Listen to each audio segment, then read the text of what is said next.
What You Talking About, Willis? That segment comes to about baseball, specifically Ole Miss baseball and Major League Baseball, and how I am handling both. It's honestly a segment about me, but I think it's kind of an interesting segment, and I just wanted to share that with you. Today's show is brought to you, though, by FanDuel. It's the midway point of the NBA season, and now is the perfect time to download FanDuel. It's America's #1 sports book because new customers get a no-sweat first bet up to $1,000. That is bonus bets back if your first bet doesn't win. Then you can bet on everything from the money line, point scorers, threes drained. Just absolutely fantastic. Now, we do realize in Mississippi you have to go into a brick and mortar casino and can't use FanDuel. I know that. I understand that. But if you are visiting Memphis, if you are visiting Nashville, if you are visiting New Orleans, this option is available to you. Plus, FanDuel even lets you combine your bets for a bigger chance at payout with same game parlay. So don't miss your chance to get your no sweat first bet up to $1,000 in bonus bets when you go to FanDuel.com/lockedon. That's FanDuel.com/lockedon to learn more. Make every moment more with FanDuel, an official sports betting partner of the NBA. All right, thanks for making the Locked On Ole Miss podcast your first listen every day. We are free and available wherever you get your podcast, including YouTube. Subscribe to the YouTube channel, hit the bell for notifications, participate down below in the comments section, and of course, upvote the video itself.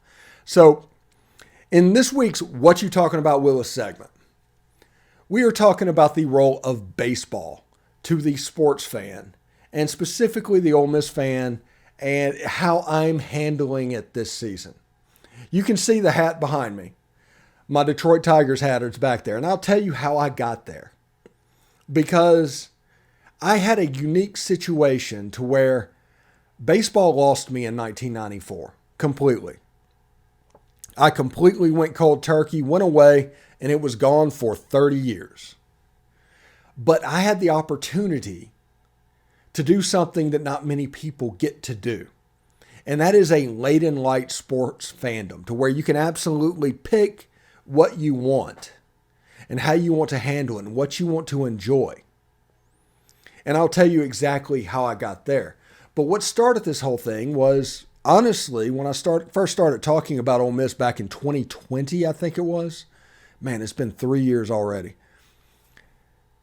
I started paying attention to Ole Miss baseball. And Ole Miss baseball that season, their season got cut short. They were knocking the cover off the ball. The season got canceled.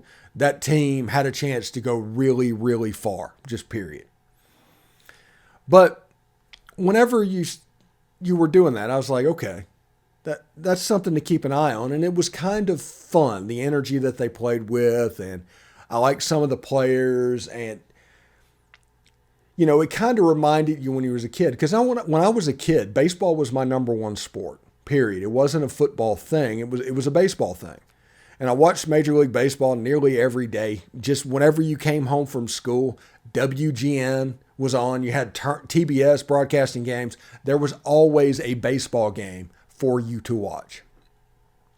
So thanks to ESPN Plus and everything's going on, you know, that kind of forced me to do it again and sucked me back in watching these Ole Miss games and kind of getting reacquainted with baseball. You tried to watch a couple of Major League Baseball games, but it didn't quite hit the same. It just didn't. It wasn't the baseball that I remembered from 1993. Sure, everybody hits home runs, but there could also be 200 strikeouts in a season, and that just wasn't my cup of tea. Then I decided, you know what? I'm going to go to spring training. And the game we chose to go to was the Detroit Tigers and the Baltimore Orioles.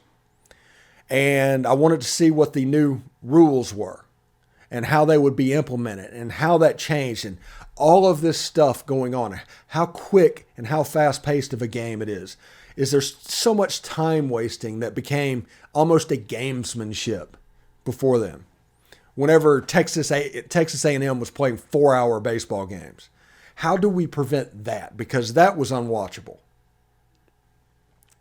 And I sat there and watched it, and it was fun. It was fast. The pitch clock is amazing. 2.5 hours in and out, 9 innings of baseball. Whenever there's just a sloppy, messed up game in a similar way that the Detroit Tigers and the Atlanta Braves were, it was like 3:10 when it was just a mess of a game. The pitch clock never needs to go away. I am a huge fan of that. I'm a huge fan of the bases. I'm a huge fan of the shift, the positioning, everything that is going on. The fact that the running game is returning to the major leagues. I'm excited about that. So it sucked me in. So I was like, okay, Steve, you're probably going to watch baseball this year. You're going to go all in, do it. You're at home every day, enjoy it, watch it, have fun. But who is going to be your team? And the first thing I thought of was, should the team I select be a team that I followed before the strike lost me? And that's 30 years ago. I've cut cold turkey. There's no emotional ties left.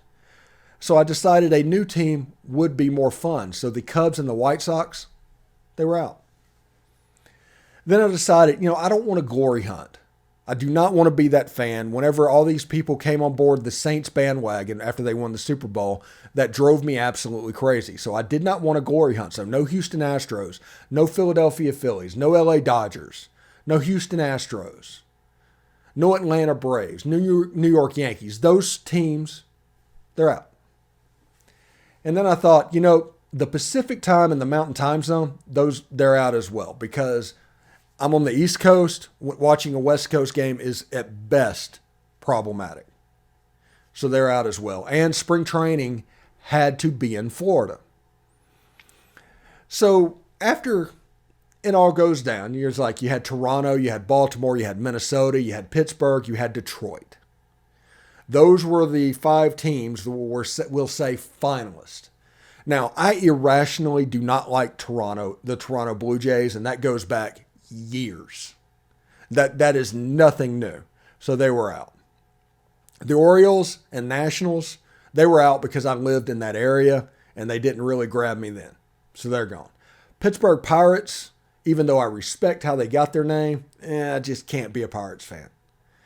And it came down, honestly, to the Minnesota Twins and the Detroit Tigers. And most people will say, hey, does this team have a chance to be better than this team? But wins and losses didn't really affect me. So you watch the Detroit Tigers, and they have potentially the best uniforms in baseball, period. They haven't changed them in 100 years. They're fantastic, especially their home whites. They won 66 games last year, which I'm all about. I grew up watching the Saints in the 80s. I can handle this. I was an Ole Miss fan in the 80s. I can handle this. So I started watching on the extra innings package all the spring training games of the Tigers, and I'm sitting here watching. I'm watching Locked On Tigers on YouTube and listening to it on podcast to get informed, and I'm going completely all in on this. And it's fun. It is genuinely fun to me. I'm having an absolute blast following this because it's so new. I get to come into this fresh, and I remember just how much of a gift it would be if you got to follow a sport and come in completely fresh. And because I was separated for so long from Major League Baseball, it allowed me to really set these parameters and set it up in a way that I could be most happy. And it's not just a location thing where if I'm in Flint, Michigan, I'm a Tigers fan, or if I'm in, Auburn, Alabama, I'm a Braves fan, or, Kansas City, Missouri, I'm a Kansas City fan. It's not location based necessarily. But it's just going to help. It's just going to be fantastic. And I'm really excited about this moving forward. Anyway, thanks for letting me get on my soapbox. And thanks again for making the Locked On Ole Miss podcast your first listen every day. Make sure you check out our brand new podcast, Locked On College Basketball. It's got everything you need to know about college basketball in one place. Plus, you get to hear from big name experts, insiders, coaches, and players. Locked On College Basketball. It's available on YouTube and wherever you get your podcast. Thank you so much for tuning in today. Join our Subtext community. We're going to try and grow that out over the coming year, at least before football season, to where it's a fine-tuned machine, to where our small group is hyper informed of what's going on Ole Miss football. So that should be really great. So we talked about Jeremy Scott and his commitment today, how quickly the turnaround will happen, and, of course, our What You Talking About Willis segment. So thank you very much. Tune in tomorrow for more from Locked On Ole Miss. See you later.